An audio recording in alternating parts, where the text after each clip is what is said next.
Launching ads does not fix a broken marketing engine. It just exposes it. So, after more than 10 years of managing millions of dollars in Meta, Facebook, and Instagram advertising spend, I can promise you this one thing: your impatience is expensive. Hey, I'm Traci Reuter, and welcome to another edition of Growth in Motion. So, today I want to talk to you about this myth, this common belief that I seem to run into all the time about how just turning on ads is going to be a quick fix. So it's totally normal for any business owner or any founder to want results now. There is a level of impatience that comes with being an entrepreneur that is good and actually helps drive things and helps you take risks and helps you move forward. But a lot of times what happens is I see these people that I engage with thinking that ads are like a switch that you just flip it on and the phone will start to ring. But here's the thing, if ads amplify what exists, what do you do if what exists in your marketing is either broken or non-existent, right? What ends up happening is the ads are going to amplify chaos. So I have seen this pattern time and time again in the 10 plus years that I've been doing this. And the key thing to remember is ads are not magic. They're an actual mirror. So let me tell you a little story. This has happened to me a few times recently where I have been brought in mostly because of my expertise in helping businesses to grow. And the way I've done that over the years has been primarily through social media advertising. And oftentimes I look at the entire ecosystem of the customer journey and all of the different elements in marketing.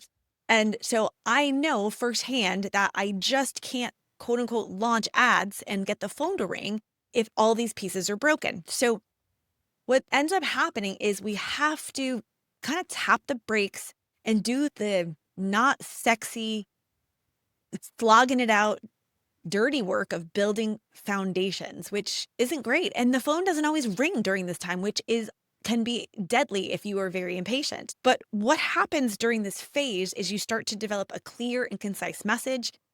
Make sure you have the right lead capture mechanism in place, super important.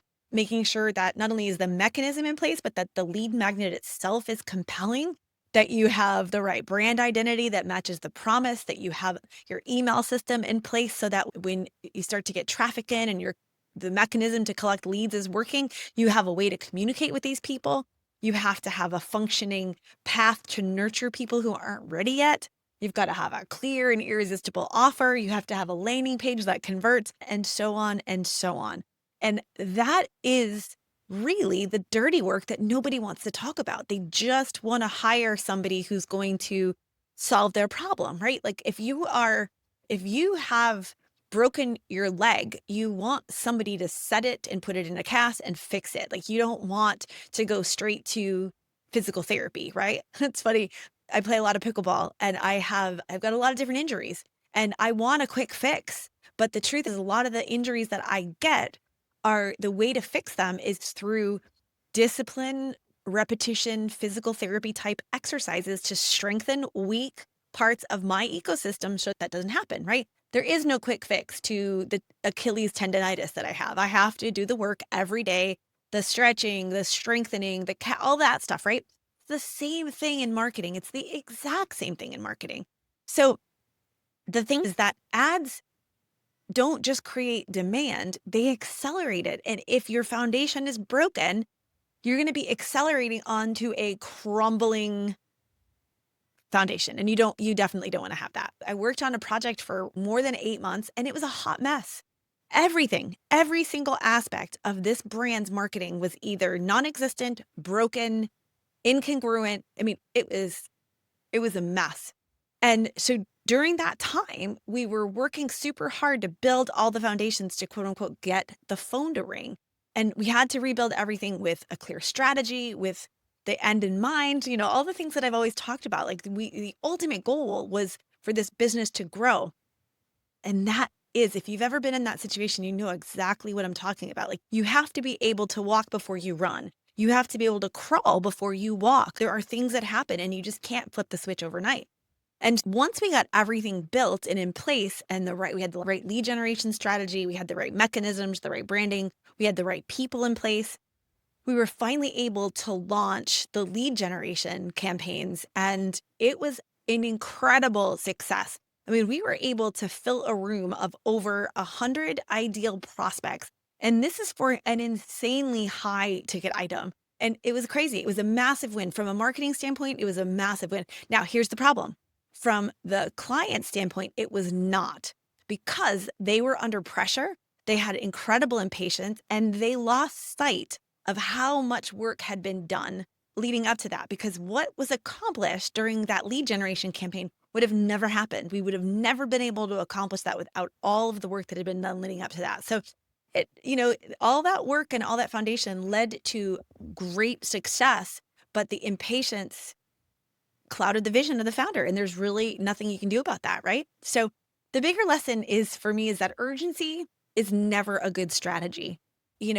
Whether you are in a role like myself, whether you're a marketing consultant or you're in marketing working in a company, or maybe you're a founder, typically you don't bring in someone like me. You don't bring in a marketing agency. You don't bring in outside help unless things are like there's a problem or there's a fire somewhere that needs putting out.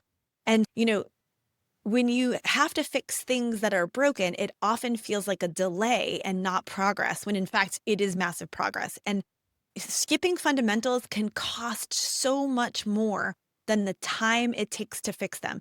While I know there was a level of frustration that things didn't happen faster, those foundations are in place now. You can continue to run faster and faster and faster and tweak and improve things along the way, which is exactly what you want to have happening. So marketing is not slow, but fixing what has been ignored can feel very slow. And that is a mindset shift that has to happen. So I want to leave you with this. Ads are not the final solution. Ads are not the main attraction. It should be really the last 10%. It's the amplification of all the other work that you've done. The first 90% of everything is that strategy, the messaging, the brand, the audience clarity, and most importantly, your marketing infrastructure. That is huge. When all of those things are in place and all of those things are strong, you kind of have a license to start printing money. Now, if they're weak, all you're going to do is burn it. And that, my friend, is so, so important to remember. Strong foundations, print money. Weak foundations, burn money. You decide, right? So if you're a smart founder, whether you're a founder, you're a business leader, whatever the case might be, you want to slow down long enough to make sure that you get your foundations right. You want to understand that marketing runs on systems and processes and not just sprints.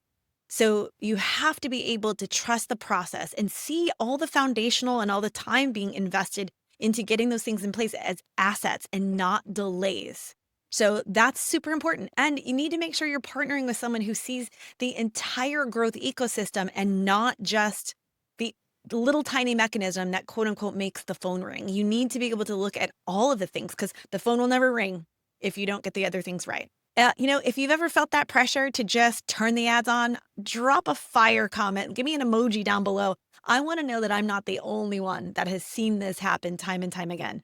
And if you want to make sure that your ads are working the first time and you need some outside perspective, then shoot me a direct message and let's have a conversation. Because while I am a veteran when it comes to running social media advertising and getting incredible results for my clients, I also am acutely aware of all the things that have to be happening behind the scenes in order to ensure that those ads are in fact successful.